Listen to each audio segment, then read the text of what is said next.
Welcome back to another episode of Trading Secrets. Today, I am joined by four-time Super Bowl champion, five-time NFL Pro Bowl selection, 11-year NFL veteran, future first ballot Football Hall of Famer, and fellow Buffalonian, Mr. Robert James Gronkowski, referred to as Robbie G back at home, but Gronk on the international spotlight. Rob is regarded as one, if not the best tight end to ever play the game. He spent 11 years in the NFL, playing for the New England Patriots and the Tampa Bay Buccaneers, while earning a combined $70+ million in just NFL contract money. Contrary to the stigma of professional athletes going broke after their playing career, Rob put together a financial plan throughout his career that allowed him to strictly live off the money he made from endorsements, other revenue streams, and successfully invested his contract money for the future. Today, we're diving into all things. We have the one and only Mr. Robert James Gronkowski here. Wow, what an introduction, my man. Was that electric? Wow, or that what? was electric. How you feeling That was after a different style of an introduction. What really styles cool. are you using? You've been on a million shows. Yes. You've done a million things. What styles are you using? You know, just kind of like four-time Super Bowl champion, five-time Pro Bowler, and then they say your name, but you dove deep into it, my man. I loved it. That was nice. And then also Robbie G, known as Robbie G when we were growing up, That's right. but on the international stage, known as Gronk, man. You hit like that right on. That was really line. good, man. All right, let's get into it. So we are recording before the Super Bowl, but this will air the day after the Super Bowl. All to right. give some context to listeners. So we got to start with some numbers and predictions. Super Bowl. Yes. Right now, who wins? What's the score? I'm going with the Philadelphia Eagles. I just feel like, they just been more of a dominant team throughout the whole regular season, and especially through the two playoff games that they have played so far. Their offensive line is spectacular. The defensive line is dominant, and they can control the trenches the whole entire game. I think they'll get after Patrick Mahomes a little bit. He's not going to be able to scramble as well as he can because of his little ankle injury that he has going on, a high ankle sprain. But it's impressive what he can still do on it. So I'm going to go with the Eagles. They're going to take the victory. I would say 31-24. 31-24. All right, that's a good prediction. Now, gun to your head, you have to predict this right now. You got to bet $1 million on this right here. FanDuel, you got to kick a field goal. $1 million, you got to put it on. Yes or no? Are you making the field goal? Yes, I'm making the field goal, baby. So? I'm going to make the field goal. Listen, it's for America. You played a lot of sports growing up. We'll talk about that growing up in Buffalo. Soccer was not one of them. So if I'm betting $1 million, I think I might be betting against you. That's a good bet as well. All right, so before we get into it here, Rob, it's a business podcast. We talk about life navigation, career navigation. We talk numbers. We talk all things. But I want you to feel safe. Like, you got to be in a safe spot. So I want you to feel safe. So we're going to have, you ever hear, you know what a safe word is? Have you ever heard of that term? Yeah. How would you define safe word? What would you say? It's kind of like, it's kind of like if you have children or something and like someone's, breaking into the house possibly. I'm just going off the charts already, off the rails already. And you got to go hide. You got a hiding spot in the house, a secret hiding spot. Yeah. And then there's a safe word to just scream out loud. You never scream it out loud unless if someone's entering and breaking into the house. And I would say dinosaur could be the safe word with your kids, and you just dinosaur, and everyone just runs into the safe house that they have in the house, and it's a safe word as well. Have you ever heard of quote unquote what a safe word is like in the bedroom? Yes, that as well too. That as well. So safe word in the bedroom. Yes, in the bedroom, shit's getting crazy. Yeah, you throw that word out there. Yes. Okay. Yes, so I never used a safe word ever. Yes. No safe words. Yes, I'm smooth with it. I never had a safe word thrown at me ever. Okay. Yeah, so I don't know. So I don't know what a safe word is in the bedroom. Well, that's the best part. Rob doesn't know a safe word because he doesn't have to go. Faster is my safe word? Oh, no, that's my safe word. Oh. All right. I love it. There you go. We got Rob G's safe word. Wow. That's the safe word for today. Ooh. I was going to say, because it's a numbers podcast, your safe word could be a number. It could be your favorite. Because I love zeros too. And that is kind of zeros. They relate. There it is. Yes. All right. So anytime I ask you a question that you contractually cannot answer or don't want to answer it, you just go, ooh.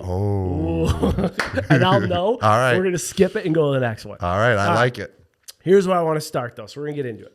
Growing up, you and I played hockey together. We were on the Mighty Ducks at like 8 years old. Yes. I'll never forget. You were 2 times bigger than us. You still are. We couldn't even like lift the puck. And coaches would come in and be like, all right, we got one strategy today.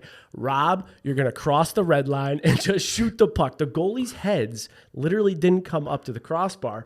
You would go top corner every time. Then I remember baseball, you were always jacking home runs left and right, Lou Gehrig. And then you got high school at Williamsville East. You obviously went to Williamsville North. You dunked the ball so hard that the backboard completely shattered. You remember all this stuff growing up? Yes, I remember it all, man. Okay, so here's the question I got for you. Today, it's now, especially like career development with parents, it's like a thing that you have to specialize. They're saying like, don't play all those sports. Don't play, basketball, baseball, hockey, football. You have to specialize. And now youth sports is like a multi-billion-dollar industry. Is like you possibly having kids or seeing your nephews or like raising kids. Like, what is your thoughts on like specializing in a sport at that young of an age? Yes, I think it's absolutely ridiculous to specialize in just one sport, growing up. I would say you start that process, really specializing, really focusing on one sport once you get to the college level. When you're a kid, you should be playing as many sports as you possibly, can play. That's if you want to play that many sports. I think it's ridiculous if parents or coaches are telling these young kids, hey, you better be playing baseball all year long. You better be playing basketball all year long. How about what if the kid wants to play all 4 sports or 3 sports throughout high school and doesn't want to focus on one? I think that's how it should be. Just focusing on one sport is just ridiculous. I don't think it's really the right way. There's so many skills that you can learn from one sport and and bring it over to the other sport as well. Yeah. It translates big time. For example, basketball. You got to be able to box out in the basketball world in order to get a rebound. Right. Well, if I'm on the football field and there's a defender on me and he's covering me, he's right on my hip, and the quarterback throws me the ball, which is 5-star Eric Dahlman in my high school days. And let me tell you, how do I get open? How do I make that catch? I got to go up. I got to box out the defender, use my body, and get big with my body in order to go up and catch that football, just like I would go get a rebound off of the backboard. So it translates big time. You learn a lot of different techniques. You learn a lot of new styles, how things work, how you got to work together as a team, how you got to work together as a team in football, how you got to work together as a team in baseball. I'm just saying the sports I play, how you got to work together as a team in hockey. Yeah. And that translates into life after sports as well when you're totally done playing sports, because you understand what it takes to be a team to be successful. And you're not going to be successful in the world at all unless if you're on a team, if that's your professional sports, or if you're in the business world, working for a big business company. So I would say play every sport. Don't focus on one. And when you get to the college level, that's when you put all the focus and mindset into just one sport. That's great insight. Also, there's a huge takeaway there, guys. For everyone listening back home, he did mention 5-star Eric Dahlman. Eric Dahlman was the starting quarterback at Williamsville North High School. I believe he still is single. An absolute stud, an absolute scholar. Rob G would not be who Rob G is today without his his high school quarterback. Yes. Little shout out to He Eric was a Dahlman. 5-star as well. He was a 5-star recruit. I think he was the number 3 quarterback on Rivals.com with the ratings. But he's just such a G that he just decided to, just end his career after high school. You waited until $70 million plus in earnings, 4 Super Bowls, and a lot of things. Eric was so good, he knew it was done then. Yes. I got 100%. Yes. Right. I do have a question about when you talked about your opinion on specializing. At what point, though, did you feel like, because you played all these sports and you were, especially in Buffalo, you were the best at every one of these sports, without a doubt. So at what point did you say, okay, I actually have to specialize. If I want to go football, I got to stop doing everything else. I kind of knew that I was going to play football 100% in college and try to get to the NFL when I was about a sophomore in high school. But that didn't affect me, wanting to play other sports. I wanted to play other sports. I had so many friends, also playing baseball on the baseball team, also on the basketball team as well. And I loved high school basketball so much that, yes, I knew I was going to play football, but I was still going to try to dominate in every other sport I was playing. But I would say I just focused mostly on football, though. Like I was doing the football workouts. It wasn't like I was doing basketball training or baseball training, which I would say it definitely affected me for sure as well. Negatively or positively? Negatively. In with other sports, with the way how I was training for football, because I was benching, just trying to throw up weight. I kind of feel like it kind of messed with my baseball swing over the course, going into like my junior, senior year. Yeah. That's no doubt about that. And I put a lot of muscle on. I would say I was a little bit more stiff than what I was, growing up. Yeah. And I kind of understood that later on in my football career, that it's more about being loose and flexible to be athletic than, just be strong and just yoked up and just bulky. You can't really move that well. Yeah. You got to be athletic in order to get open, in order to block guys, and that's how you prevent injury as well, is by being flexible, by being loose. But I knew my sophomore year in college that I was dedicated to the football world. I knew I wanted to play football in college. I knew that my goal and my mindset was to get to the NFL. And it was right about when I really started focusing on that was my sophomore year in high school. But like I said, I loved playing every other sport as well. Yeah, it's interesting you said, because I saw that your post when you retired at June 21st, 2022, you said in college you were asked to write about your dream opportunity that you wanted to pursue and the location. Every time you had to write about your future, no matter what it was in college, you picked being a professional football player. What I was curious about was like when we were in like fourth grade, third grade playing hockey together, we always thought you'd be a pro hockey player. Before college, did you think you would have gone pro in a different sport, or was it always football since like 8 on? Well, like before high school, like Yeah, when I was before school. high school, yes. But it was about, growing up, I just wanted to be a pro athlete. You're just I'm going to be a pro. Yeah, I just wanted to be a pro. When we were doing hockey Yeah. or if it was Little League baseball, whatever it was, I just always said, I want to be a pro. Yeah. I'm going pro. I always said that, though. I'm going pro. I don't know what sport, but I'm going pro. Did you ever Yes. have, there's always a story, and I think about where you went to school, I went to school, Will North Willies. Did you ever have a story of like someone telling you saying, I'm going to make it, and a coach or a teammate or a principal or a teacher was Oh, like, man. good You luck? want to hear this story? Yeah, I do. All right. This is a Especially legendary because we grew story. up together. All right.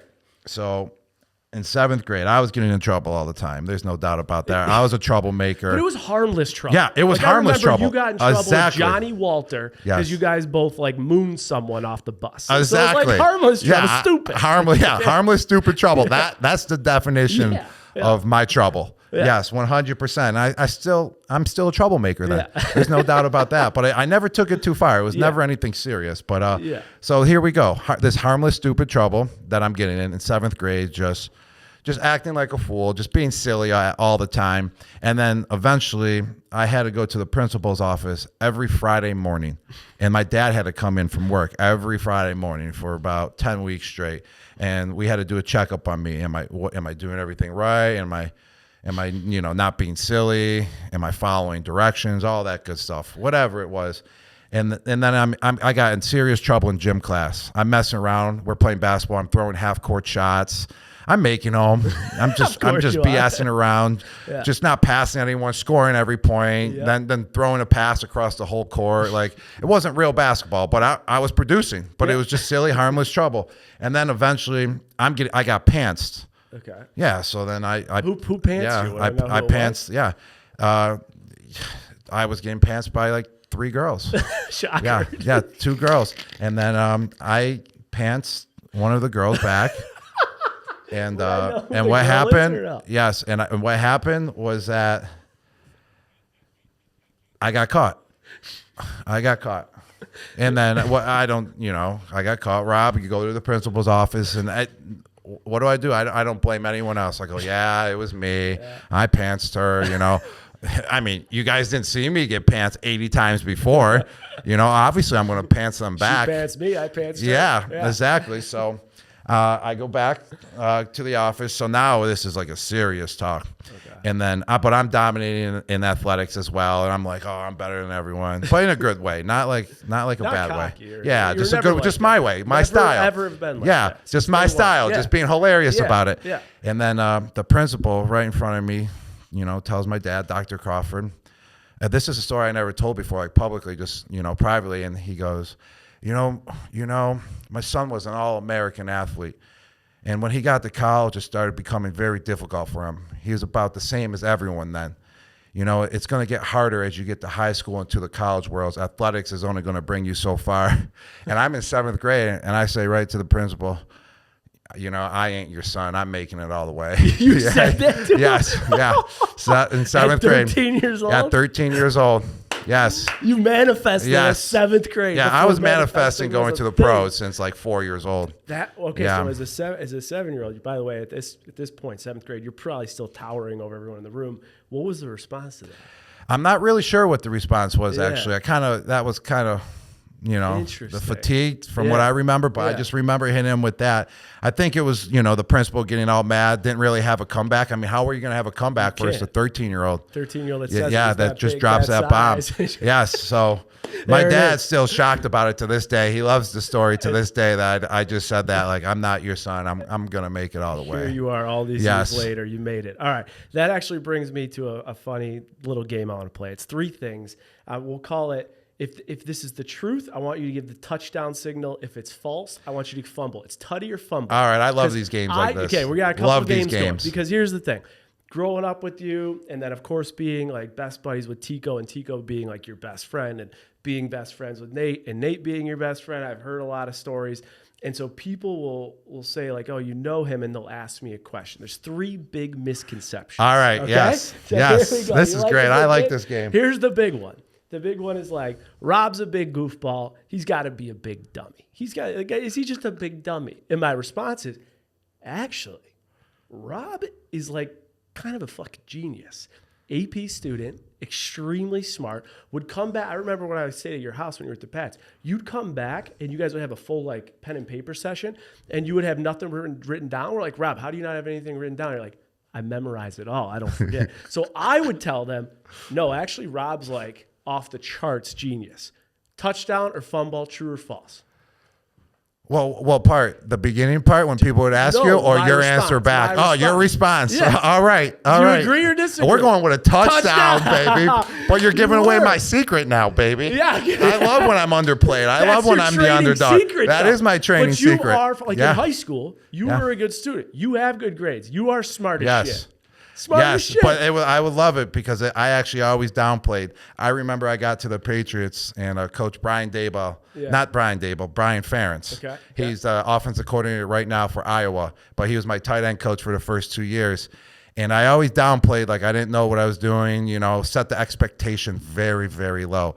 And then after my second year, broke all the records in the NFL, led the NFL in touchdowns. And halfway through that year, he goes, I got your game. He goes, he goes, you act like you don't know what's going on. You kind of act like a dummy, but you know exactly what's going on. And I was like, shh, don't tell Andrew. Don't tell Coach Belichick.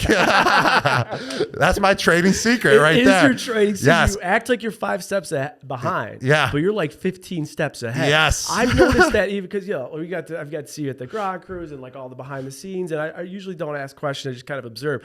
You're also with that with business. Like, I think business wise, you just like take a step back, you let everyone do the talking, and you know what's going on. There's not one thing that slips through Rob G's cracks. Yeah, I mean, once in a while. So. I mean, I've definitely made some mistakes in my life. Same with the athletic world, you know. But you know, you got to learn from those mistakes. But overall, the tendency is definitely that. Also, I would say, you know, the big goofball thing, I mean, it never affected me either because I always knew, like, okay, like, I'm going to take that opportunity, everyone calling me stupid. I remember that, like, back in the day when I was young, too, like, oh, he's just big, dumb, and just knows football. I'm like, okay, I'm going to use that to my advantage. And so that's all you expect out of me, big, dumb, and just know football. Like, okay, so I have a ceiling that I can go, you're putting me down here, so that means I got this whole...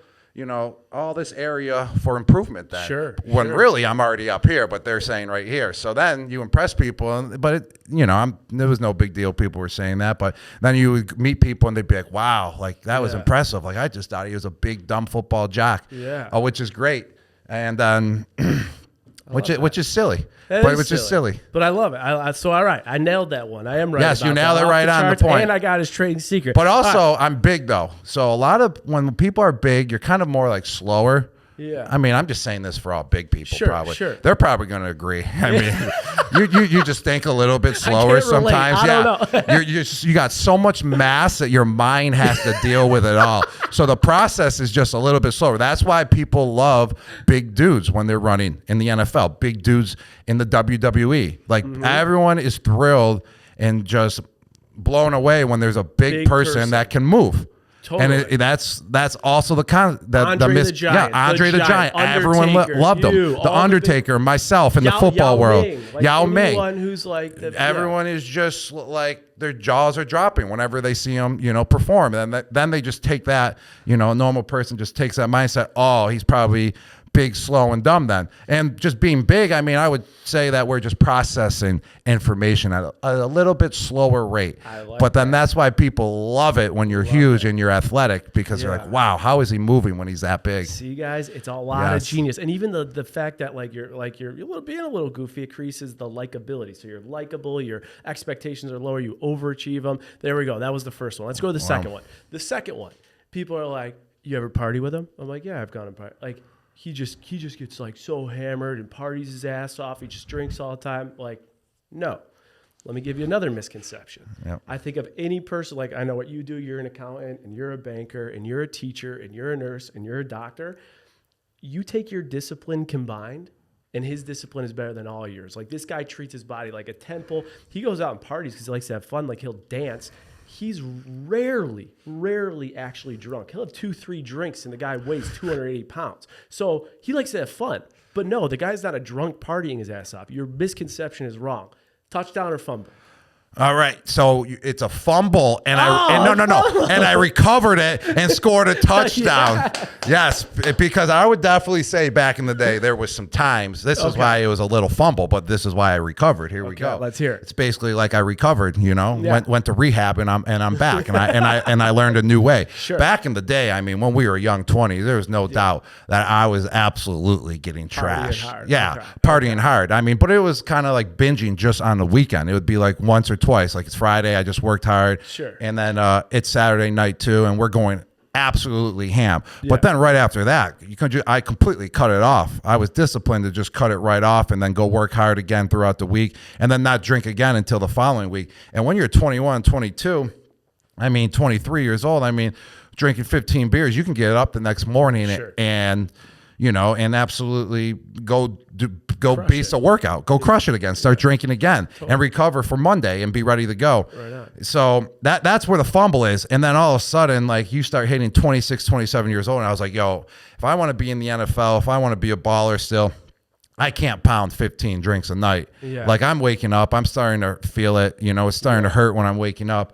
And that's when I was like, I can't do that anymore. And I started finding ways like, all right, how can I go out, have a good time, not be so trash so I can wake up the next morning and be able to get what I need to get done work-wise. So then that's when I recovered, and that's where the touchdown comes in, because now I agree, man. I like to have a good time. I love going out. What I love to also do is dancing the whole time. If I'm drinking, I'm dancing the whole time. I'm getting a workout, and I'm burning it all off. Yeah. I swear, like that helps with your footwork as well, and translates to the field a little bit. It does for real. But I love going out, having a good time, but I don't like getting that trash anymore. I don't like that blacking out. I blacked out many times before. I don't like that. Like you don't remember anything. Like that gives you anxiety. Getting a little bit tipsy, fun. Moving around, dancing, letting your natural endorphins kick in, and going out. I believe is one of the best formulas to go out, have a good time, but also to keep the success train on the right track. I love it. And there's nothing, I'll tell you right now, there's nothing you like more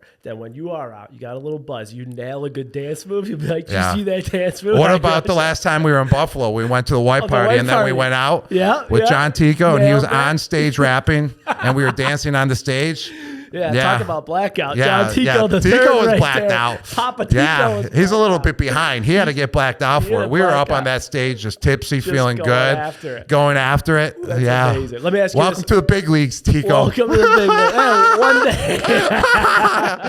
He's gonna love that one. He's literally listening, dying right now on his way to a real estate call. Like, fuck you, Rob. Yeah, exactly.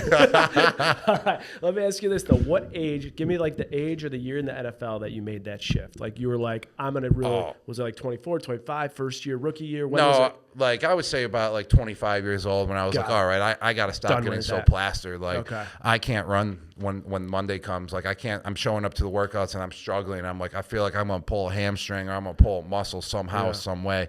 And just transitioned out of that phase. I mean, it's just kind of like growing up as well. Yeah. You know, I really wish I was in that phase of 21 years old still to this day. Yeah, but same.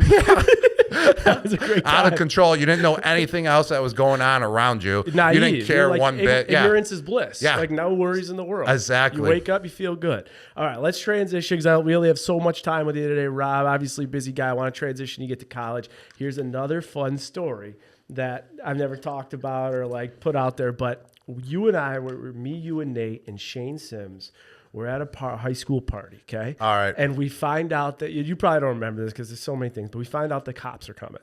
So we get out early. And it was at Peter Bittner's house. Remember Peter Bittner? He had a party? Bittner had a party at his house. Really? It was low key. So we get out. We're in a Suburban. No issues. We're driving. That's a big guy as well. He's a big guy. Yeah. He played football too. He played people at UB, would probably right? say, he's big and dumb as well, but he's not. He's a very smart guy. We're in the same category. You would be. Yeah. But I love the guy. He's great. The guy.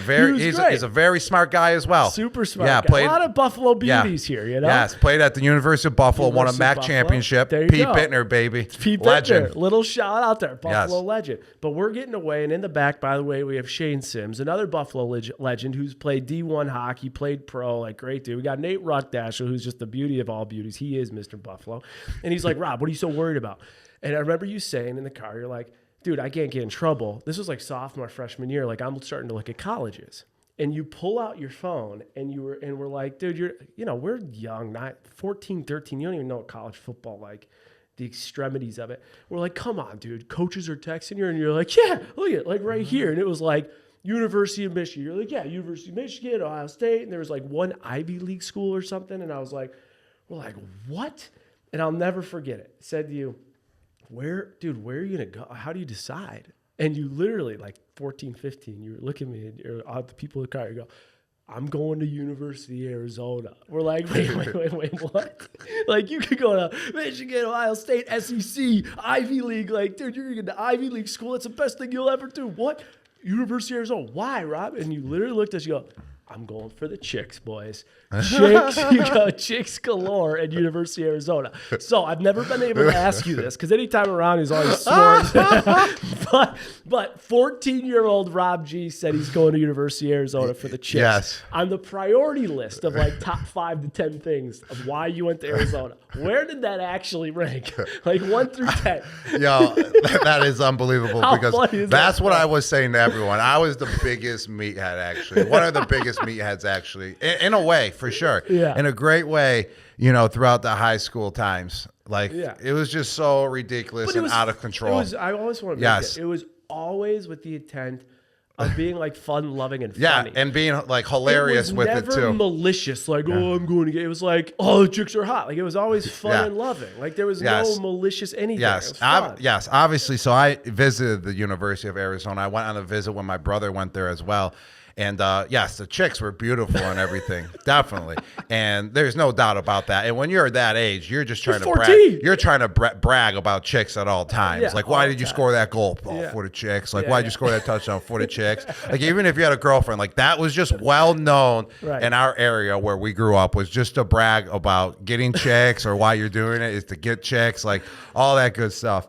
And it was always just hilarious. Like, that's just how we rolled. Totally. Yeah, why are you working out? Oh, so I could be jacked to get chicks. Like, that's all we said. It was just ridiculous. That's all we said. I'm glad we kind of grew out of that stage a little bit. Imagine going to a business meeting. Yo, why do you want to work here? So I can make money and get chicks.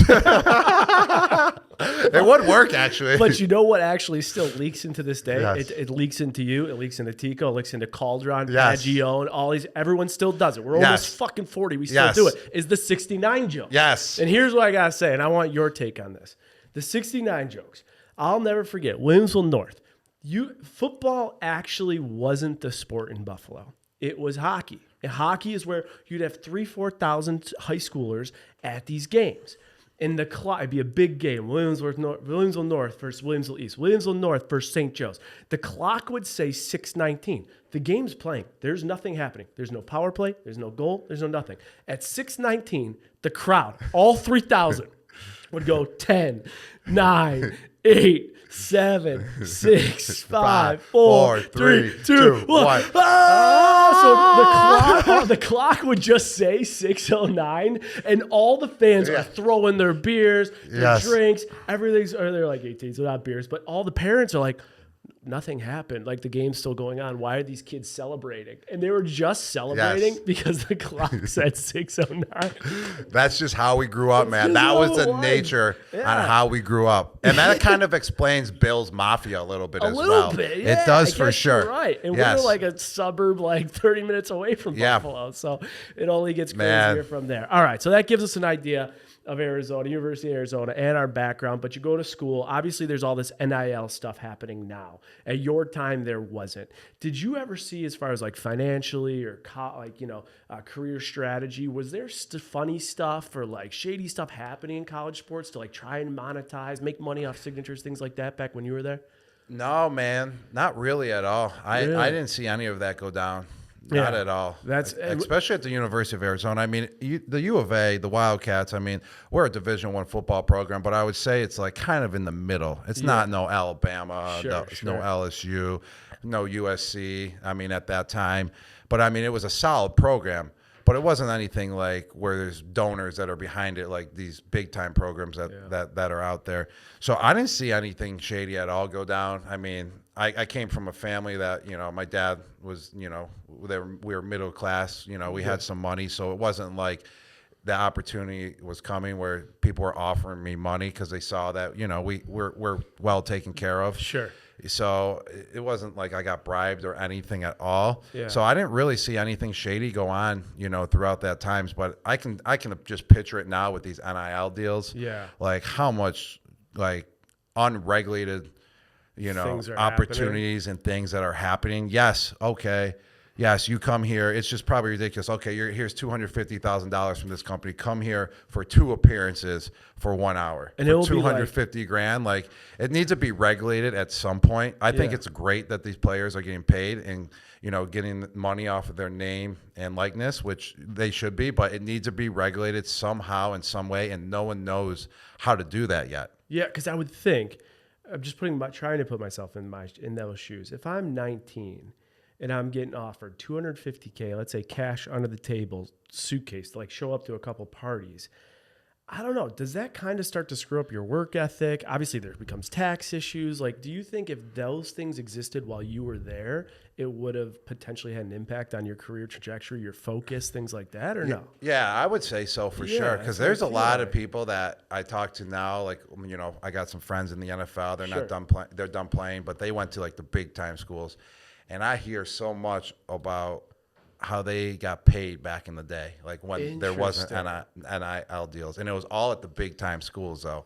So, like, the big-time schools. I mean, I'm not here to call anyone out. I'm just here to say, like, that I've heard many times after I got in the NFL how that stuff was going down at the bigger programs, which – I thought it was pretty cool. I was like, dang, you guys are lucky. Like, I want a truck. Give me a truck. Give me a change. Yeah, like, dang, I should have went to one of those schools. But, I'm glad I didn't. I'm glad I didn't take that path. I like that path of, earning everything. Mm-hmm. That's definitely, that's a trading secret right there. That's cool. I don't like going for the freebie stuff. I like to earn literally every single thing that I get. It's just a great feeling. And that's probably why when people win the lottery, they all go bankrupt because it really wasn't earned. I mean, maybe it was because you picked the right numbers, but I'm saying like when you earn it, it's just a great feeling. It's a great feeling. Give me just a little example though. You said like the freebie stuff. How would you define freebie stuff versus earning something? I mean, the freebie stuff now these days, I don't even like to take anything for free anymore, man. Yeah. Because it's never free. Yeah, like they always want something. Yeah, they always want something. Like I've worked so hard for my money and stuff, and like I get appearances. I get paid big dollars to go represent a company, to go. To go hang out wherever, do whatever, go do an appearance somewhere. So I want to, it's not like I'm going somewhere for free. So it's like when I go to like a a mom and pop restaurant, for example, and they're all excited that you're there, and they're like, "Oh, it's on us." It's like, no, like I want to pay for it. You know, you guys worked so hard. I want to pay for it because also at the same time, it's like I just want to be low key. I want to be here, and if you guys pay for it, then everyone's going to ask for pictures after, like, oh, we'll give you a free meal. Let's take pictures, and it's like, you know, I just want to be low key today. But Rob, here, take like. I just started a clothing company. Here, have 10 shirts, you know? But can you post about it or something? Sure, it's like, who says I even like the clothing company, you know? Or if I don't have anything going on myself. So I just like to pay for anything, you know? I don't like to take freebies. I'm going off the script here, but I'm curious. You said low key. And I've talked about this with the guys. I've talked about this with Tico and Nate and everyone. Like, how, like, okay, even Brad Pitt, Leonardo DiCaprio, George Clooney, like these massive names, they can actually go low key because they're 5'10", 5'9", 6'1", head on, no one knows. You're so big and so recognizable. How do you actually ever go low key anyway? Yes, it is actually very hard because if I do go over to like another country, then they don't know anything about football. Like they just look at me. I'm still I'm like, because you're so big. Yeah, I'm like what Godzilla, basically. I look like Godzilla when I go to other countries, and they look at me, they're like, Godzilla.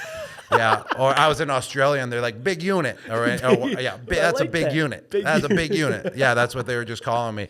So, like, it's even hard to go low-key then, because then they just start asking questions, because they're like, what do you do? Yeah, what do you do? You're definitely a professional athlete. Yeah. And I give everyone, like, when they have no clue that I'm a football player or was a football player. Yeah. I have no clue. Like, if I'm in a different country, I'm like, yeah, you know, I play basketball. They're like, oh, you do? What team? And I'm like, didn't work out. Just high school. It didn't work out. I still play, though. That's why I look like I'm fit, but I can't shoot. I can't dribble, but I love to play the game still.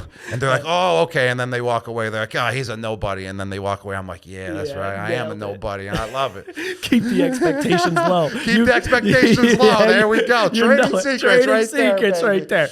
All right. But low key and like around here, I got a new trick. So the COVID, you know, obviously with the corona and everything, it's just mind blowing. Like, with everything that happened. But then the best thing that came out of it was the mask. Everyone's like, oh, I hate masks. You can't breathe. I'm like, you know, I'll take not breathing for 4 hours to stay low key the whole time. So I put the mask on. It comes right to here. I put my hat on. It comes right to here. And I fly commercial all the time. And you're good. And I fly all the time. If I'm in Boston, Tampa, wherever I am, the states I play, you know, the cities I play in, it doesn't matter. No one knows that it's me. I also put a huge coat on, like a hoodie or something, so you can't tell I'm athletic at all. And then also, I don't wear athletic shoes. So I wear like some dress shoes or something, so you can't really tell. Okay. So I walk around I've been walking around every single airport for the last 2 years flying commercial, and I've probably been stopped about 3 times with only. This shred. This is another trick. And then here's another one. Dave Portnoy. Portnoy. Yeah, Portnoy. El President. The big guy. The big guy. You used to be boys with him back in the day before Barstool was Barstool. Yes. Great guy. So I have my mask on, hat down, and he walks by me. I'm in the Nashville airport. And I'm like, that's Dave Portnoy. Thanks for the call, Rob. That's Dave Portnoy. He had no. Oh, this was real quick. I was there for a couple hours. I'm just kidding. But yeah. I'm going to give you a call next time, thanks, all right? Bro. Yeah, thanks. I will. I will. All right, that was pretty good. That was good. Do it. So he walks by me, and I'm like, Dave? I looked at him, and then he sits down. And then I walk by him again, but he has no clue that it's me. And then I go up to him, I'm like, yo, Dave, what up? And I start waving him with my mask and hat down, and he's freaking out. He's like, oh, hey. What's a fair? Hey, yeah. I was like, hey. And then I get close to him. He like backs up a little bit. He's freaked out. Like I've been in his situation before. I've done the same thing. Like I'm just trying to chill in peace, and you're just right up in my grill. And I'm right up in his grill, big guy. And I was like, yo, it's Gronk. And he's like, he like kind of looked at me like, no way. And I was like, yeah, it's Gronk.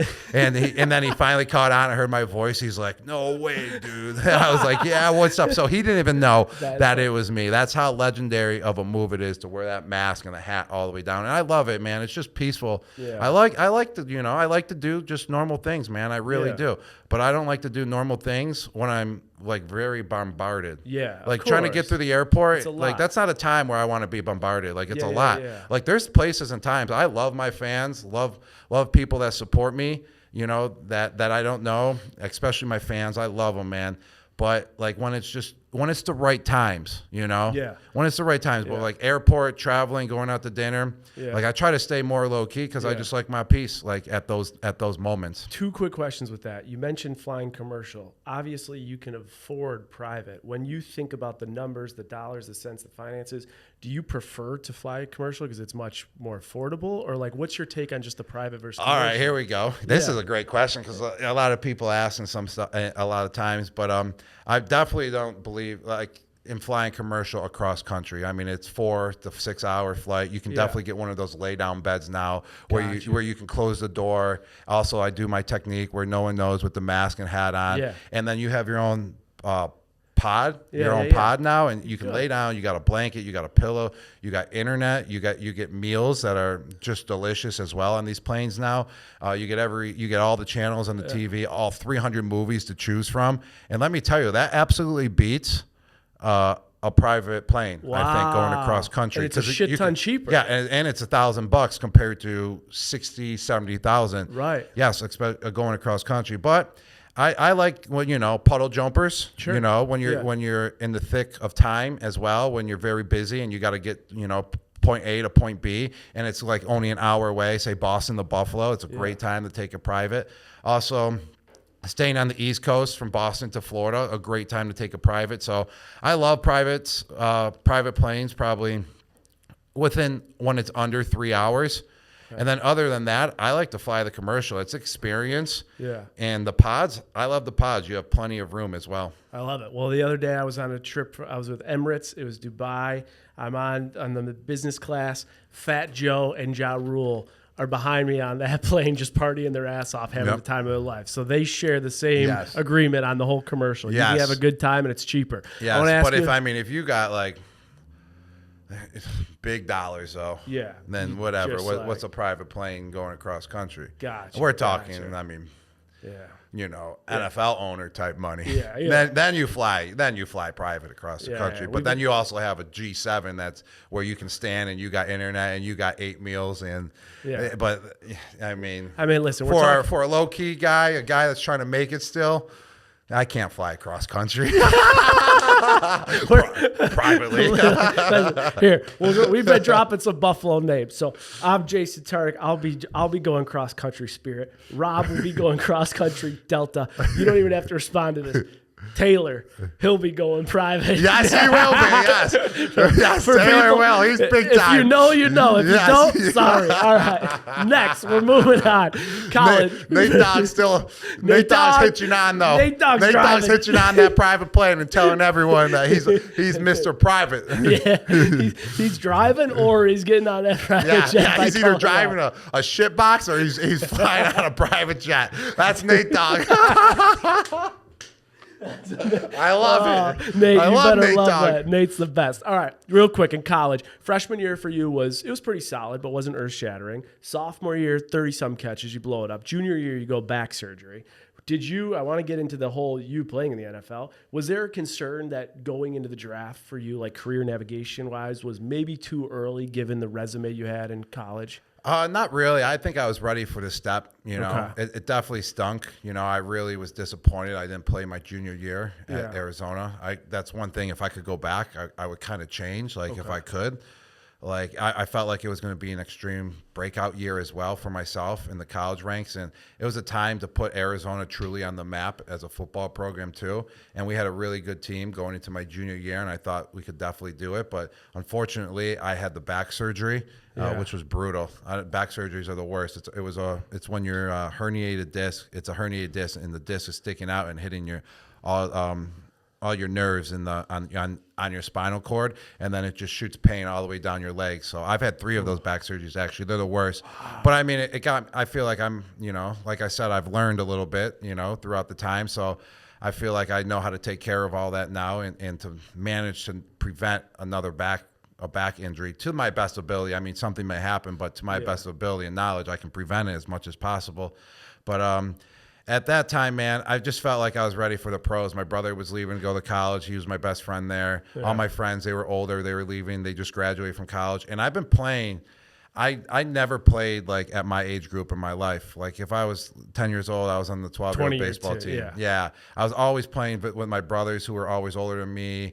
I was a freshman and sophomore in high school playing on the varsity teams, all that good stuff. So I was always ready for the next jump whenever I could do it, even if I was the young buck doing it. So when I left University of Arizona, even after not playing my junior year, I just felt like mentally I was still ready for that next step. All right, so you were ready for that next step. Then I watched this clip of Bill Belichick talking a little bit about your pre-draft visit. I need your take on this. Oh, I'm yes. Play it real quick. Dark. He came up on his pre-draft visit, had a bad visit. We put him in a room, came back. He was asleep on the floor. Didn't make a very good impression. He was what? He was sleeping on the floor? Yeah, well, I brought him in. We just kind of, we're getting ready to, have meet with the coaches and go through, and then I fell asleep on the floor. Like, oh boy, so went to Arizona. All right, so that was Bill Belichick talking about your pre-draft. I heard that. I was like, come on, is that true? He hit it right on the nose. It was maybe one of the worst visits of all time. So I'll tell a little bit of it.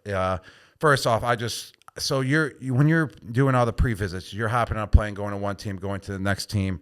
And I took about 12 visits to all these teams, and it was getting tiring. What are you doing in a pre? So you're going over plays to see if you can remember them, like giving you 2 plays. Well, hey, we'll be back in the meeting room in 10 minutes and see if you can remember the plays. Just seeing your knowledge of the game, just seeing your personality, just asking you questions about your life, just getting to know who you are, because they're about to invest all this money into you, Sure. And they want a guy to see if that fits your system.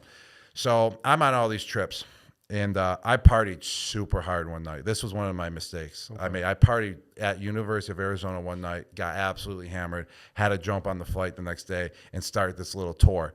So I already put myself in the bag. So I'm going on this tour. I'm no sleep. I'm hungover already. I'm visiting all these teams. And then I got to New England, and I'm cashed.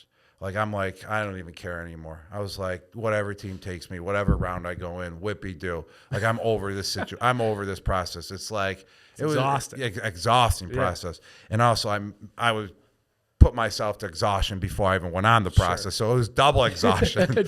So I show up, and I'm like, I don't give a flying shit no more. Yeah. I go, I'm just going to just let it be. I'm going to let it fly here. And it was the era where so many NFL players were getting in trouble, and they just kept getting opportunities. Another team would sign them. Gotcha. This is like 2009, 2010. If you go back, there's a lot of guys getting in trouble then. And it didn't matter. They would get a big contract still. So then my theory was like, just let it fly. All these guys getting in trouble, they're signing big deals. I'm going to do it too. So I had the most craziest visit, man. My comments I was saying to their questions, I just let it fly. And then they went to the playbook. They drew up some play. It was Billy O'Brien, the offensive coordinator now for the back with the New England Patriots. Sure. He drew up a play. He came back, and I didn't know one single thing. My mind was shut off, and I was just like, I basically said something like, "It doesn't matter. Just throw me the football." Yeah, just like that. And they're just mind blown. They're like, this guy is out of hand. Then I go upstairs, pass right out, right on the floor. I'm so tired, pass right out on the floor while waiting for the next coach to talk to, pass right out. So my visit was maybe the worst visit of all time, and I walked away from the New England Patriots. I mean, there's a lot more detail, like how outrageous it was, but we just need the glimpse of it. Yeah. And I walked out, and I said to myself, that team is either going to draft me or that team is either crossing me off the list right now. Instantly. Wow. I said it's either or. And then look what happened. They took me. It's like the they drafted me. Principal. Yes, like the 7th grade principal. But Billy O, he saw something. He knew it. Do you worry? Yes. Do you look back at your career though and think about how big of an impact the Patriots, the culture, the team, Brady had? Obviously, your success amazing, but do you think oh my God, that could have all been lost because I wasn't even prepared? Yes. Or are you no, I was me, and they wanted the best version of me. I was authentic to me. Yes, I was very authentic for sure. It was the one question, Billy O was do you get hammered and not remember going home? And I was yeah, all the time. That was my college life. I just answered it straight up.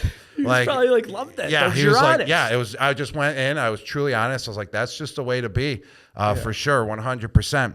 But I never really thought about it like that. Did I throw any opportunity away? I mean, I wasn't even in that opportunity yet. I mean, if I didn't know what you were throwing away. Yeah, you were I just didn't like, know. I'll be here. Exactly. And I was like, and I was trying to get drafted by any team. It wasn't like I was looking like at the Patriots, like, oh, I got to join their dynasty. Yeah. It was just, I left them and said, wow, they're either drafting me or not drafting me. I really didn't even know that much about the NFL when I was in college either.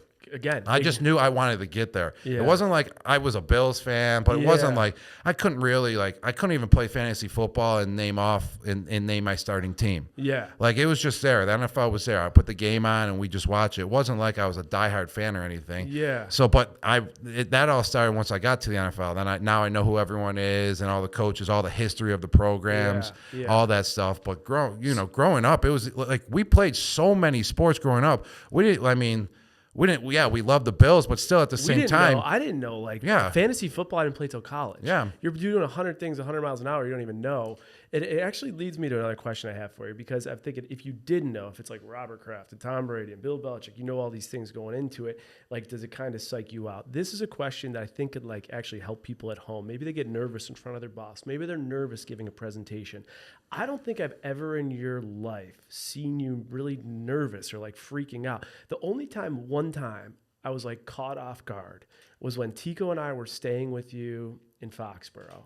It was summer and it was off season, and you got a workout in on a Saturday morning. You were in there at 7 a.m. by yourself. You went up to the Foxborough area. You were working out and you came back and you were so pumped to tell us that Robert Kraft's grandson was there. You're like, Robert Kraft's grandson was there. And I was like, why does that matter? You're like, because they saw me working out Saturday morning at 7 a.m. And I thought to myself, I'm like, and this is the time, you are Gronk now. You are huge. And I'm like, I'm so surprised that he would care what Robert Kraft's grandson thinks. Look how big he is. He doesn't, why would he care what he thinks? That's the only time I've seen you question things.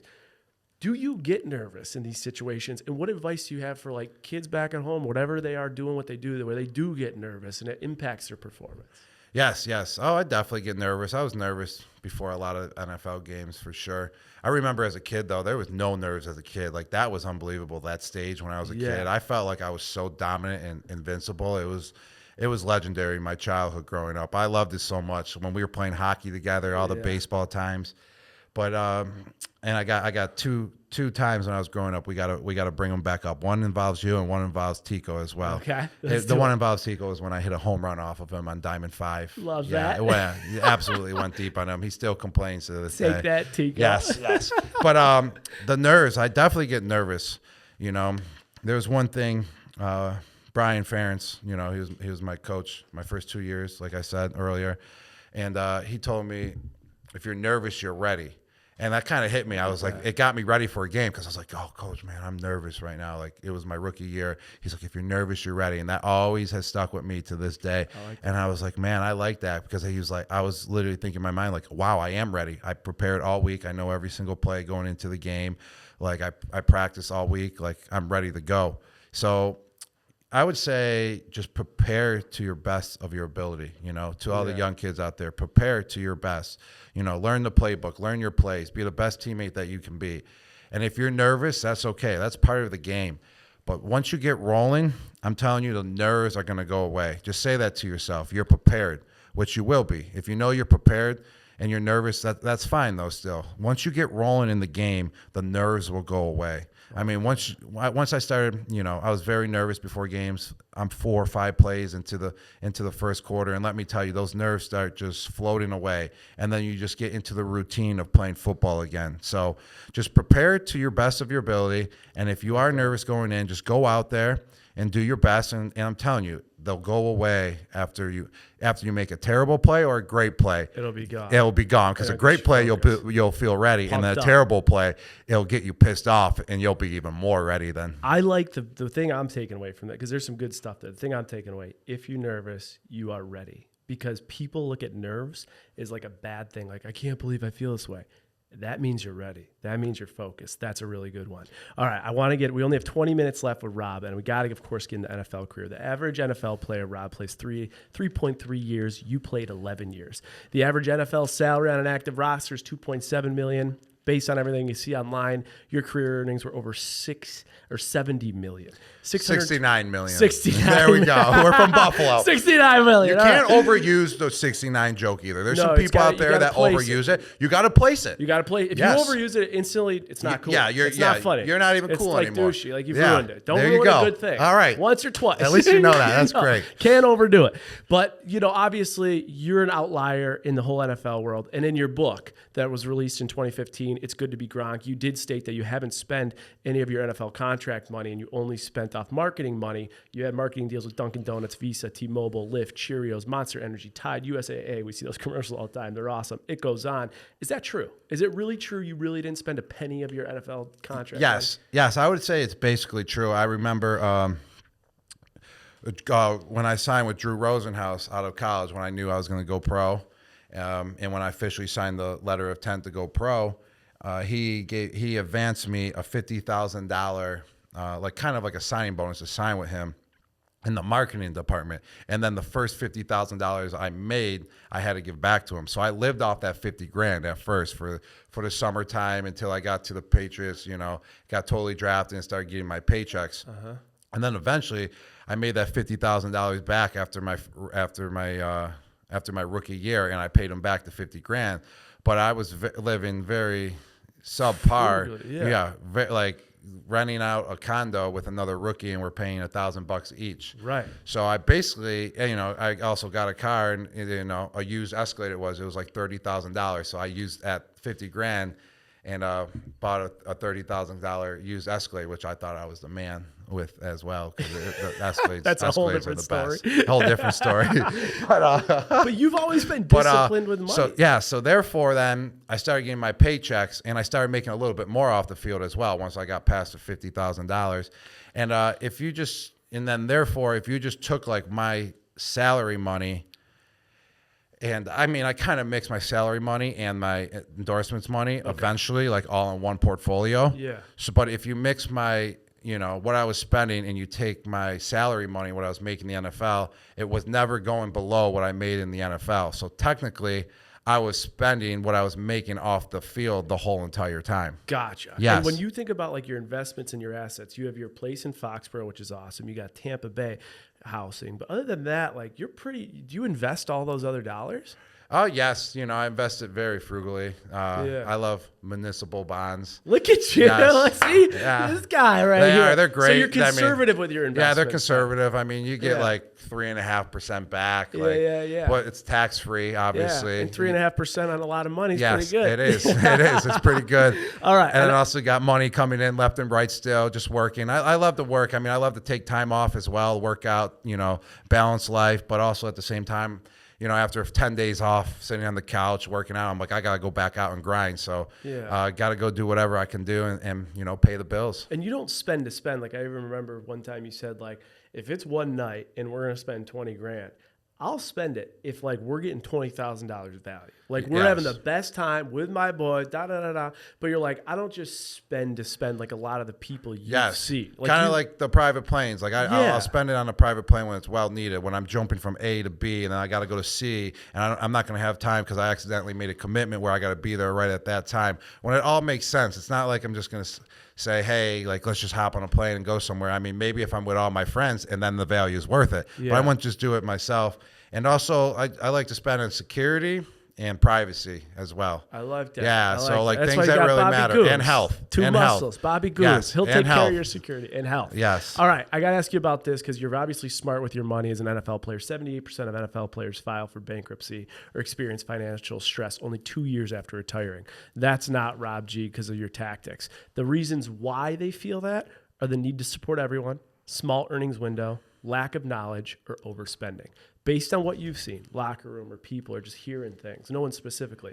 But which of those do you think is the reason you've seen people go bankrupt the most in the NFL? The need to support everyone, small earnings window, lack of knowledge, or overspending? If you had to say one thing.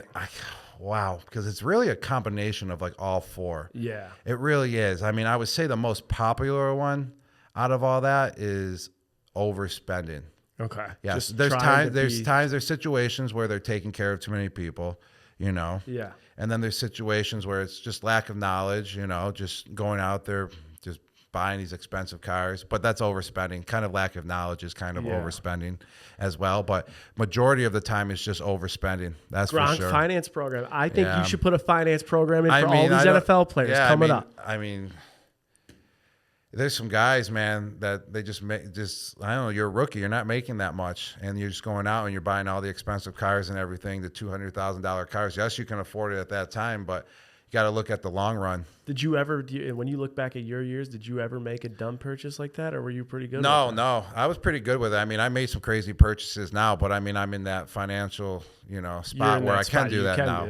I've gotten to that spot, which I've always tried to work my way up to. Okay, where I'm comfortable, where I can just do that now. But back in the day, no, man. It was like the used Escalade I bought. It was I think it was $32,000. I bought this not a brand new.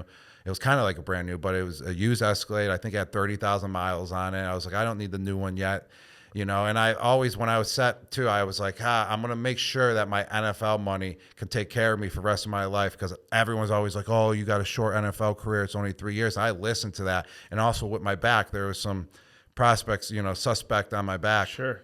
People like, oh, he doesn't have that many years left in him. Like he may only play like 2-3 years. And I kind of listened to that as well. And I was like, my rookie contract, I want to be able to live off that rest of my life. And it was like a $4 million deal total for 4 years, like $1 million on average a year. Yep. And I was like, wow, I can live on that 1,000%. Like I bring in $2 million after taxes, within the next 4 years. I can buy this nice little condo or rent it for $3,000 a month or $2,000 or split it. Like I'm good. I'm good. Like that's what I was saying. That's the Buffalo way right there. It is. I mean, It's the Buffalo way. That's fine. fine. Like do which way you can. We only have about 15 minutes left. Want to make sure we get everything with Rob. We're going to talk a little post-retirement. Last time I saw you, white party, I was like, all right, Rob, now what do you do? And you were just like, dude, I spent my entire life doing everything. I just want to do whatever I want. So when you look into your future, like, what are the next things? What does Rob G want to do? Not you have to work out every day and you have to be perfect and you have to get the Super Bowl. Like, what do you want to do? Yes, well, I love working out, but it's like it's not every day. It's when you want. It's when I want, which is the greatest thing of all time. It's not like, okay, the game starts at 6 p.m. and I'm like, holy shit, I got to be ready at 6 p.m. Yeah. It's like if I wake up that Sunday and I really don't, and if I feel sore, sluggish, and my body's calling not for a workout, it's like, wow, I don't have to work out. Like it was the worst when you had to work out, when your body was telling you like, yo, like you need the rest. Like that was always a little bit of a struggle for sure. But I love to just like all of a sudden I'm just chilling. I'm like, I'm not working out today. And then like 5 o'clock comes and like something just triggers me. And it's like, yo, you're ready for a workout. I'm like, great, let's go work out. Let's just go ham. Let's go do a workout. Let's go run the mountain. Let's go for a 5-mile walk, whatever it is. And you don't got to worry about what time it is. You wake up at 4 a.m. and for some reason you're juiced. It's like, wow, I can go work out now because I don't have a practice or a game later. So I can use all that juice right now. I'm wide awake. So that's my favorite thing about being retired is the freedom to whenever to work out. And then also I love to stay busy. I don't like to stay too busy. Yeah. But I like to get it in. I love to get it in. Like this week at the Super Bowl, man, how many things I have over the next 5 days. You got the Gronk Beach. We got the FanDuel kick. You got Fox News stuff. Fox. I got to be on the pregame show. It's a 5-hour pregame show for Fox. Yeah. And then in the third quarter, I'm kicking a field goal. If I make it, FanDuel is giving away $10 million in free bets to everyone that places a bet on the Super Bowl through their app. Okay, cool. So am I going to make it? I mean, it's for America. I have to make it. This is going to be great because I'm sitting here all cocky. This is coming out the Monday, the day after. So I'm going to make it. I'm going to make it. I have a good chance. I have a good chance. There's a chance I miss it. I mean, I'm at like 70% right now, but all right. Yeah, but we like the I'm decent. But I love to just, stay busy. FanDuel keeps me busy. I go on a podcast, Kay Adams podcast. Yes, what's the name of it? Kay Adams, Up and Adams. Okay, check that out, guys. Yes, she's sponsored by FanDuel. It's great to go on it. She's a great host, by the way. And then also I did the gig for Fox this year. I have one more year left in my contract. And it's like a partial gig where I had to go on 8 times this year. And then my next year is another 8 times. So we'll see how they like me. I feel like it's going very well. But I got the Super Bowl gig now to analyze the game before the game. I did the playoff game last week. You in crushed that Philadelphia. playoff game, Yes. though. Was it tough reading off a teleprompter? Because you're the best. You're not reading off a teleprompter. Oh, the when you're analyst doing stuff those is things? non-teleprompter. All of it's non-teleprompter. If that's teleprompter, that's the easiest thing. That's Yo, easy. write me some notes about the game. I'm going to read off teleprompter. I'll sit there all day and do it. That would be the best thing in history. But no, all your thoughts Off the and cuff. all your opinions are off the cuff. I mean, you get asked the questions beforehand and stuff, but you got to come up with something, and then it's no teleprompter. You got to be able to say it and deliver it on the spot. Would you ever want to do that full time? That's why I like this contract right now. I got 8 of them this year, and I got 8 more next year. And I love doing it. It is fun. That's pretty cool. All right, that's. Do you think you'd ever coach? No, not really. I would say coaching, like when I have kids one day, like Little League and stuff, or like my brother's kids and stuff. Maybe get involved there one day, but I'm not like the NFL coaches, man. That's too big of a grind. Much. The college is too much of a grind. Work so hard. Yeah, I like my freedom more. Okay. Yeah. You can use the safe word here. I'll give it to you. But when you look at like an NFL deal or a deal with Fox, which pays more full time? Oh my gosh. I mean, depends on what you're talking. But overall, I would say the deal with Fox for sure. Really? Yeah, I would say just being with Fox. I mean, if you're It's like millions of dollars. yeah, to be with Fox? it's probably a better deal if to be just on Fox. It's probably a better deal than being a player in the NFL. Damn. Yeah. All right. We got to transition over to Fox. Yeah, in some situations. That's TV money, bro. Dude, yeah, that's money. TV money. So, and yeah, that's we'll Fox. see if I sign the big deal or not eventually. All right. Well, yeah, you these signed are the big partial deal, deals. you come back TV here, money you tell is us about different it. than NFL money. It's even bigger. It is All even right. bigger. So there's the future. Maybe Yeah, Rob will be maybe. there. We'll All see right, what happens. We got one game left. We'll get your trading secret, and we'll let you get on your 8,000 things you got going on. All right. So this game, this is called the Snapdragon Crunch Time. Okay, you're gonna have 87 seconds because that was your number to answer as many possible questions as you can. So it's rapid fire. I like these games. I love rapid fire. It's called Snapdragon Crunch because I need snappy answers, but they have to have the answers of the fire of a dragon. And then these are also Snapdragon apples. Check it out. They're farmers from Buffalo. They're social media partners. So we got Snapdragon drilled down here. Snapdragon Crunch. I'm getting the timer ready. 87 seconds. We're not doing 69. We can't overuse it. Yeah, Okay. you're right. All right. Here we go. 87 seconds. Are you ready? But let me know when there's 87 69 seconds left. Though. 69 seconds. I'll let you know. Here we go. 87 seconds. Let's go. What was your AOL AIM Messenger screen name in high school? Chick Magnet for life. I thought it was Chick Magnet 69. No. All right. What is Close. What is the dumbest thing you've ever purchased? Bottle service. Bottle service. Expensive How much? bottle service. 10 grand. 10 grand. What's the most expensive thing that you've ever bought in your entire life? Oh, a house. A house. 2 million, 3 million, 5 million, 10 million? How much? Like 2 million. Okay. What is the toughest guy you've ever lined up against in your career? So Terrell Suggs. Okay. Ooh, Dancing with the Stars, Bachelor, or Survivor. You have to go on one of them. Which one would you go on? Dancing with the Stars. Improve my footwork. Yeah, okay, I like that. What's one career you've always wanted to try, but you probably never will have the time in your life to do it?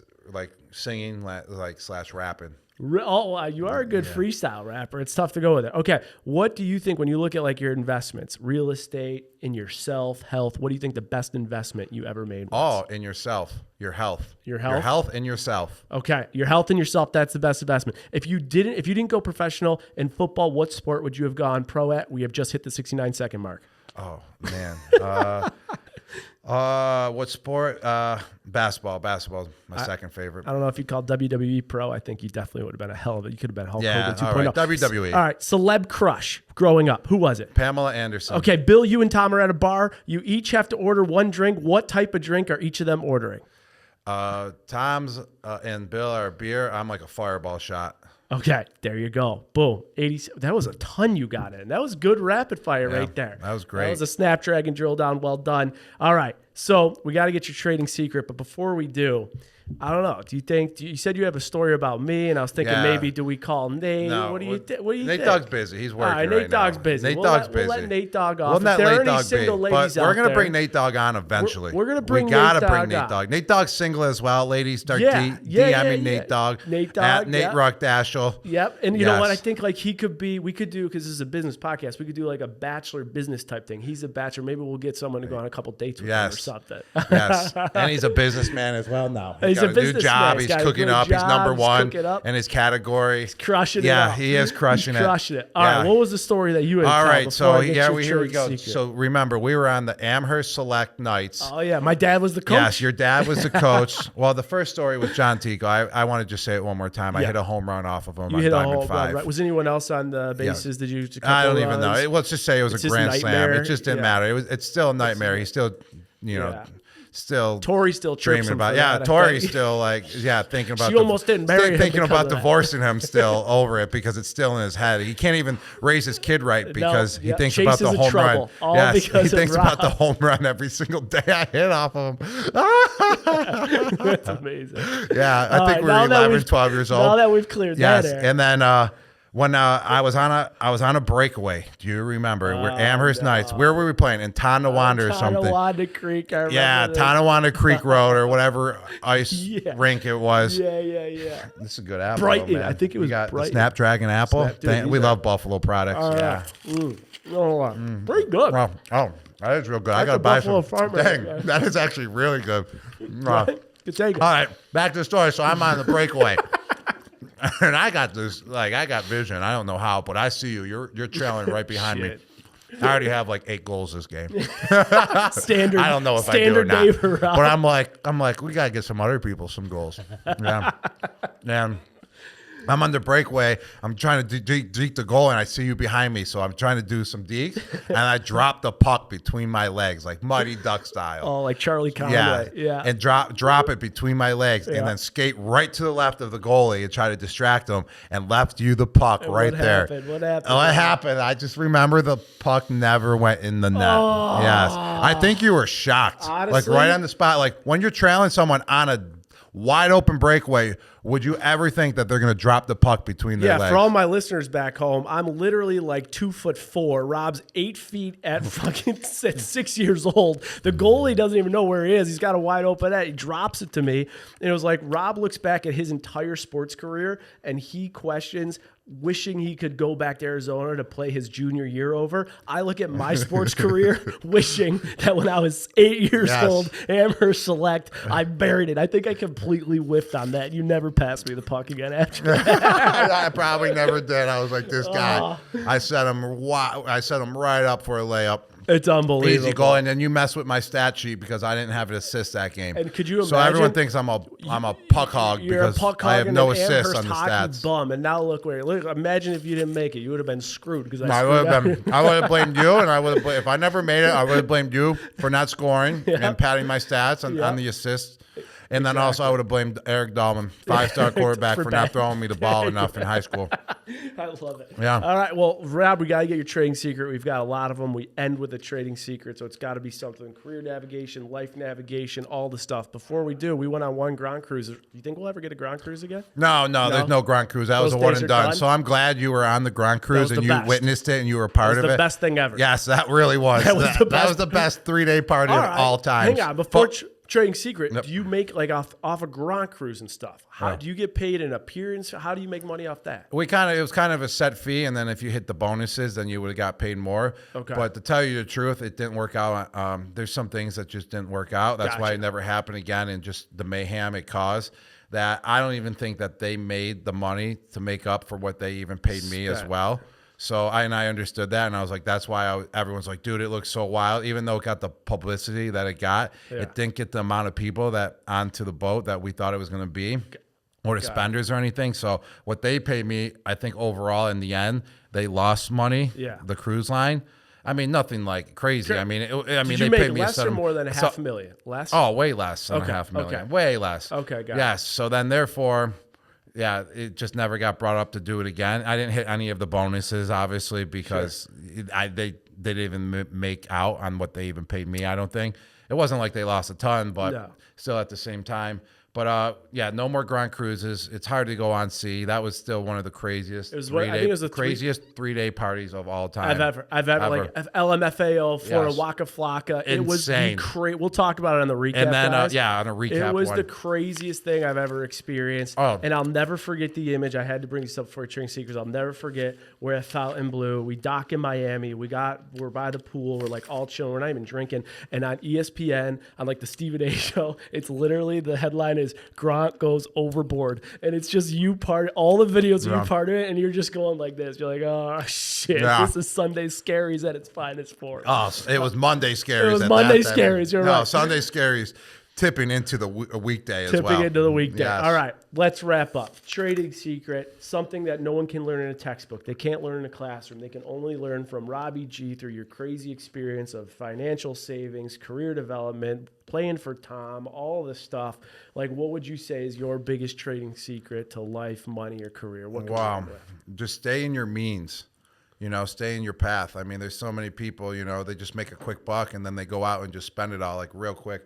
Like go buy a $200,000 car. It just doesn't make sense. Like, just stay in your lane and stay in your means. It's very basic and common sense. Yeah, it's a good one, but common sense goes unnoticed. And I also think for anyone taking it like at home is like, let people think what they want to think, and what you internalize and what you got to do up here, and exceed their expectations and watch what happens. Right? Yeah, exactly. Exceed expectations, not in what you have, but in what you can do. I love that. Yeah. I like that. Wow. Rob G just being profound. Rob, for anyone that lives under a rock and doesn't know where to find you. Patrick from SpongeBob lives under a rock. Okay, so all the Patricks out there that live under a rock from SpongeBob, they don't know where to find Rob G. Where do they find you? Your social media, all your stuff. If they want more of Rob G, where do they find all your stuff? Oh, my Instagram is @Gronk. My Twitter, I think, is @Rob Gronkowski. I have a TikTok. I don't even know what my name is on that. There's just so many social media. I think that one's @Gronk as well. And then also, you can find me kicking field goals during the third quarter of a live Super Bowl commercial this year. There you go. It's already happened, but the FanDuel Super Kick of Destiny. If you guys didn't see it yesterday, go check it out. You could YouTube it. There's a Super Bowl TV commercial. See if Rob made it. And if he did, go check out FanDuel, and you can get your you can download the app there through all your stuff that you're doing. So Rob, thank you so much for being on Trading Secrets, brother. You killed it. It was a pleasure, man. Thank you for having me. It is an honor. I love Trading Secrets. But we didn't trade them all yet because then they wouldn't be a secret. So we traded the secrets we wanted to trade. There's more to come, especially the stuff we talked about before the show. Yes, 100%. Thanks for coming on, Rob. Thank you for having me, man. Got it? Shit, guys.